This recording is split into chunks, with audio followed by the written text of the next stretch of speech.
get your kicks off over women. The whole society is built off of exploiting women. Your whole podcast is exploiting women. So how are you going to sit there and say, yes, I'm degrading, because that's your whole niche, Ease. That's your niche. That's the way you make money, Ease, is degrading of women, Ease. So why are you sitting up here putting shit together? I'm degrading women who do sex work. Oh, you're degrading all of women, because the women who don't want to stay with their husbands for cheating on them, you degrade them too, because they're going to believe the women that aren't having sex with their women, 80%, you're still degrading them too, but you're not giving a reason why. You didn't say that. I'm talking about women. Okay, so listen, real quick, Ease, I got you. You're adding other stuff that I've never even said.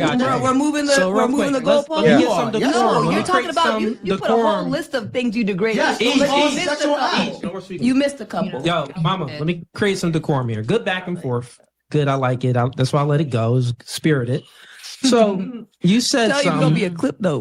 You said something to East. You said that, man, you're speaking with a lot of conviction, with a lot of passion. Yeah. And Ease is speaking with a lot of passion because this is how I had to do it to him. This is how he feels. And he feels this way is because he really think that these women that degrade themselves really don't deserve a good man. That's essentially what he's saying, right? That's exactly what I'm saying. And correct me if I'm wrong, though.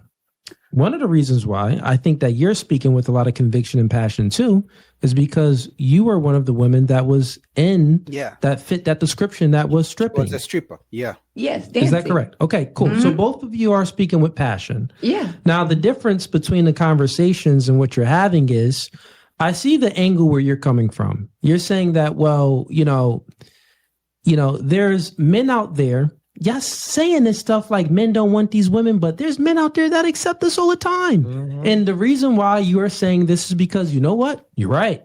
There are men that accept women that do OnlyFans, that strip and do porn and do all of these things. Let me finish. Let me land my plane. Go ahead, land it. I'm saying that I understand you, right? But the truth is, those men that accept you with your checkered past, you don't want them. Doesn't want them. You don't want those men. The thing is, you ladies actually are more attracted to the guys that has some morality, that has a backbone that says, listen, I want something better for you rather than that. Right. So the man that would accept you with that, he obviously really doesn't want anything better for you because he's accepting that. So I say all of that to say, even when you're speaking about, oh, this podcast, and well, first, even before you get to the podcast, some of the things that you were saying were very true. You said that, well, men are exploiting women. Look at OnlyFans, look at porn. Most of the porn industries, the owners are men exploiting women. I 100% agree. And those men aren't good men. Those men, I would say, are simps. The men that get into relationships with those women are simps. But normally, those aren't, when women settle with guys, like when girls did OnlyFans or had been doing sex work, strippers and stuff like that, and they're in a relationship with the guy, and they're still doing it, they don't really respect those men, because if they really respected those men, I did a whole panel. I did many panels of all strippers. Mm-hmm. They know how degrading it is. They know how it hurts their soul. Like, I'm only doing it because like I have to. If I didn't have a choice, I really wouldn't do it. The majority of strippers, I've had interviewed many strippers. Now there's exceptions to the rule. There's some strippers that want to do it because they like doing it. I'm not talking about. I actually disagree with No Gates. He just said that the men who own like OnlyFans and all these different media companies that women use to do sex work are degrading women, and I disagree. You know why? Because women said they wanted to be able to do whatever they can do. Whatever they want to do, they should be able to do it. And it's a business. So the owner of OnlyFans, just because he's a man, he created a platform. Women have the right to either sign up or not sign up. They have the right to either go put up cooking videos on OnlyFans or shake their ass. So if she decides to shake her ass instead of showing us her cooking skills, how is that the man degrading her? It's a choice.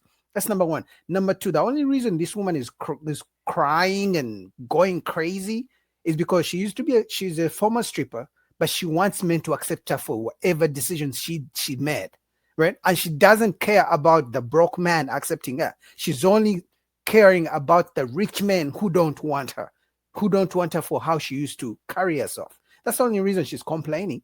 Because if the guy who's a homeless man told this woman, I don't want you because you used to be a stripper, she'll be like, I don't want you either, nigga, you're broke. Right? But if it's a rich man saying, I don't want you, she's going to have an issue. No, accept me the way I am. I'm still a good woman. You see, like, it's not that they care about men's preferences. They only care about a small percentage of men's preferences. I'm talking about generally most strippers, most people, most women that's in sex work, they're doing it because they don't really want to do it. And when they're with the man at that time, the man that accepts them why they're doing it, they can't respect them because it's like, you're not getting me out of this situation. Now, that's I'm what doing I was something saying. that is very degrading. So listen real quick. No, 1 second. So I got before you go too real far. quick. No, I'm not going too far. Let me just land my plane because I'll let y'all speak. Go ahead. Now let's get into the no fugazi part because you put the podcast in there. This podcast is not to degrade women. This podcast is to give women the truth. No fugazi means not fake, not fugazi. It means authentic. It means speak what's true. So I'm always giving the both sides of it. I speak about the immoralities that men do and the immoralities that women do. The thing is, when we speak about the immoralities that women do or the things that men really just don't like, they'll say that they like it to smash, but really they wouldn't really take you serious. Like, I don't really like that. And you ladies conflate the two. You think that is demonizing to you, but it's actually uplifting you. I'm trying to give you the male perspective so you can understand. So when you're out there dating and men are courting you, you can probably source out the guys that's lying to you a little bit better after this podcast. Because like, Dad, Cooley gave all the game. You get what I'm saying? So this podcast is not to exploit women. Furthermore, my debating shows do much better than my dating and relationship shows. Yeah. I don't need to do dating and relationship shows at all. I do one dating relationship show a month. I do debates. So this podcast is not built off of what you're just having ladies on. And the other thing is, I don't pay any ladies to be on the show. This is not no simp podcast. You ladies get to come on here at your own free will, shout out your businesses, do whatever you want to do as far as if you want to promote yourself or if you just want to have the conversation. But I never pay any chick. So I'm not even doing this to try to grab. I don't give a freak if no girls come at all. The podcast would still go on. So this podcast is not degrading women at all. Say it before. Again, I said a Melvin situation. This woman used to is a statement that I said. Used to. Again, I said as that would be something that you guys would consider something that's a no-go. You screamed out, no! No strippers, no nothing. Now, first off, my entire career dancing, I never sold a piece of ass. Now, we don't know. Wait a second. Let me land my plane. Let me land my plane. Yeah, again. Real quick, we want to move on though, too. Regardless of that. We don't know if when you're a stripper, you sold some ass. We don't know. We can't. We were not there, so we don't have the evidence. And of course, you're going to say you didn't sell an ass. Most strippers claim they've never sold backs, right? They claim they've never sold their chicks. So she's going to claim that. But the truth of the matter is she just wants men to accept her the way she is. But unfortunately, men have some standards because women are always complaining, oh, men will fuck anything. But as soon as a man has standards, oh, I don't want a woman who does that. I don't want a woman who does that. They're like, oh, you hate women. But you just told me 2 minutes ago, I should have some standards and not want to have sex with every woman. But anyway, man, shout out to No Fugazi.